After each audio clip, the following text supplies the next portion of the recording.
Hey, I'm Bob at I Like to Make Stuff. Today I'm going to make a coat rack.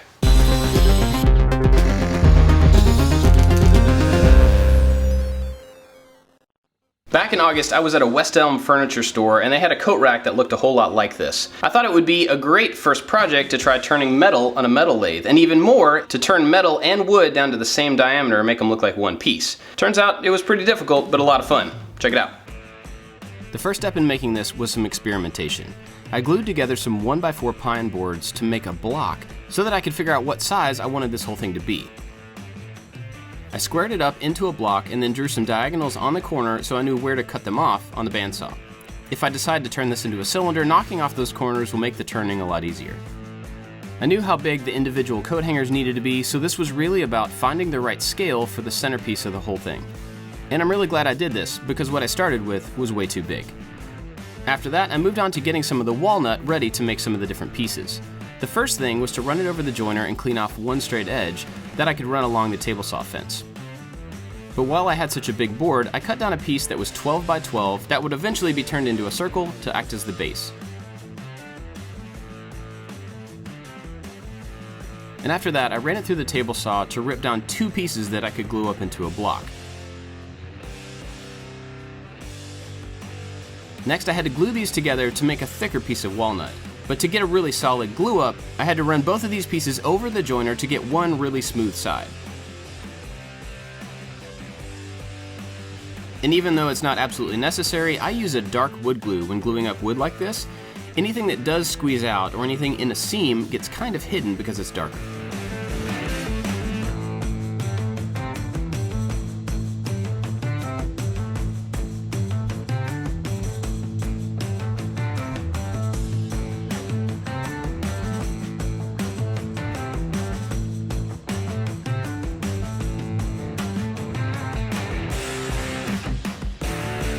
Next, it was time to work on the base. I found the center of this piece and used a compass to draw a big circle as much as I could get on this piece. I used a jigsaw to rough this out because it was going to get turned down to a perfect circle on the lathe.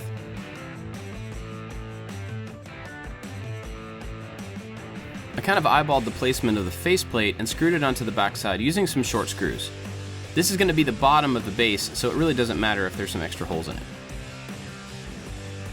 I put this on the lathe and really only turned down enough to turn the outside into a perfect circle. I didn't want to actually change the shape, just get it round.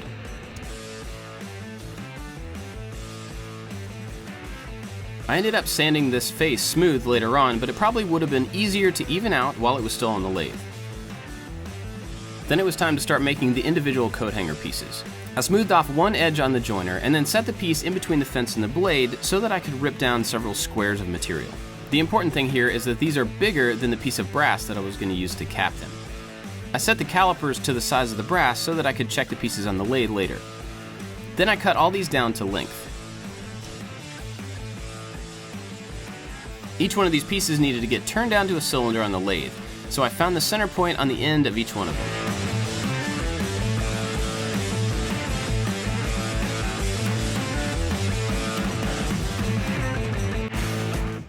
I started by making one cut and making sure that I had it to the right depth, and then tried to mimic that cut all the way down the rest of the piece. This was a lot of trial and error and took me a lot longer than I expected it to. But I just don't have the feel for turning things down to a certain diameter yet. But luckily I was turning these a little bit oversized so that I could match them up to the brass size later on.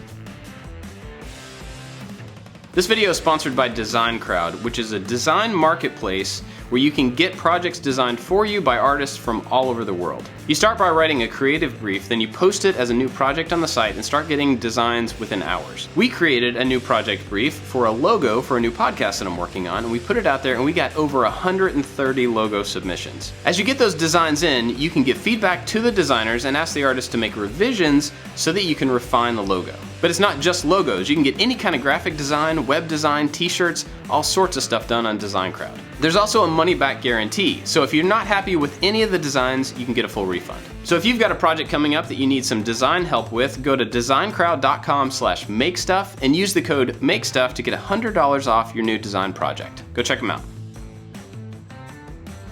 Then it was time to work on the brass fittings for the end of each one of these hangers.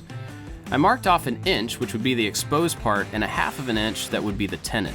I used a metal cutting bandsaw to cut these down to size and then marked where the tenon needed to be in my metal lathe. Now this is the first time I've ever used a metal lathe, and I was really apprehensive of it. I went very slow, probably slower than I should have, but it took quite a while to get comfortable with the controls. I did have a few mistakes and had to redo a couple of these, but overall it went way smoother than I expected. On each one, after I got the tenon finished, I flipped it around and then smoothed off the outer surfaces and the end surface. I made the tenon on these to be a half of an inch so that I could drill a half-inch hole in each one of the pieces of wood. I should have done this on the lathe, but I kind of forgot before I took it off, so I just did it by hand and it worked out fine. To get these to stick together, I put some CA glue down in the hole and on the two surfaces where they met. The bad thing about drilling these holes by hand is that if it's not perpendicular to the outer surface, the brass piece doesn't sit flat. And then when you put it back on the lathe, everything's a little bit skewed and harder to round up. I chucked each one of these back up in the lathe and turned down the wood to match the size of the brass. The hardest thing about this for me was getting the profile to be a cylinder and not a wavy line. I assume that's just practice, but if you've got some tips for that, please leave them down in the comments. I get each one turned down to size and then sanded them smooth.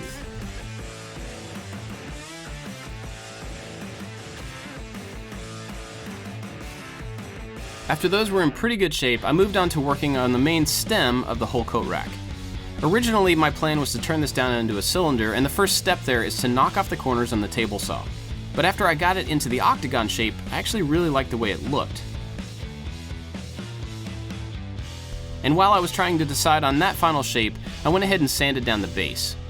I needed to find the center of this circle as well, and I should have done that while it was still on the lathe by pushing the live center in and making a mark. But instead, I knew this was 12 inches across, so I set the compass to 6 inches and found the center that way. And once I had that center point, I drew two perpendicular lines so that I knew where to place the main stem. Originally, the plan was for the centerpiece to be a cylinder. The first step of that was to knock off these corners, and then I was going to put it in a really long router jig to round it out. But after I got it cut like this, I actually like the way it looks. So we're just going to go with it in this shape, and to do that we have to cut an octagonal mortise in the base. This wasn't super exact, but I just placed the stem over those lines and found it roughly in the center, then traced the outside edges. Once I had that shape, I found the biggest Forstner bit that I had that would fit on the inside of that shape and drilled a hole about halfway down. Then I used a chisel to knock out the rest of it. I was actually pretty proud of myself that I got a really nice tight fit. Once I could stand the whole thing up, I started trying to figure out the angle that I wanted the individual pieces to sit at. Now that this fits really nicely in the base, it's time to mount all of these pins. I'm going to put these at a 45-degree angle, and they're going to be about 3 inches apart, but every time I put in a hole, I'm going to rotate it so they're on different faces. I'm going to do 4 up top here and then 4 down at around kid level. These are going to spiral around the piece, so they don't actually have to be that exact. I made a 3-inch mark on the table, slid the piece down and marked it, then turned the whole piece a quarter turn and slid it down again. I did this all the way down, everything was 3 inches apart. Then I came back and found the center point of each one of those lines that I'd made.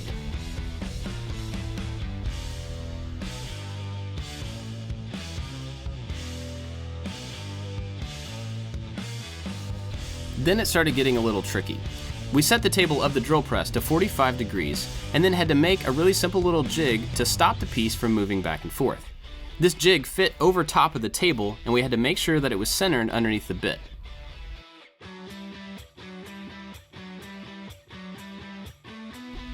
We clamped the jig on so it wouldn't move and then slid the piece in to where the tip of the Forstner bit was right in line with my little cross marks.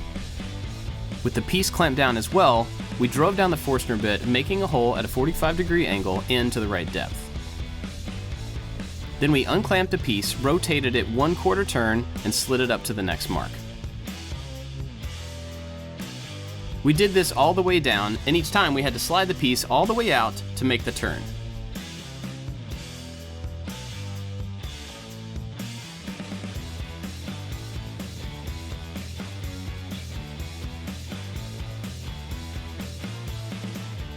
I was finally able to test some of the pieces and started to get an idea of what it was actually going to look like. At this point, I really loved the shape of the centerpiece. I did have to scrape off some of the glue, and I used a card scraper to smooth out the surfaces. I didn't want to sand it and actually change the shape by accident. Then to put on the base, I put in some dark wood glue on all of the different faces and drove it in. I used a combination square here to make sure that it was square to all the sides so that the centerpiece wasn't leaning. And once I had it all the way in, I drove in a screw through the bottom to hold it in place just so it wouldn't move until the glue dried.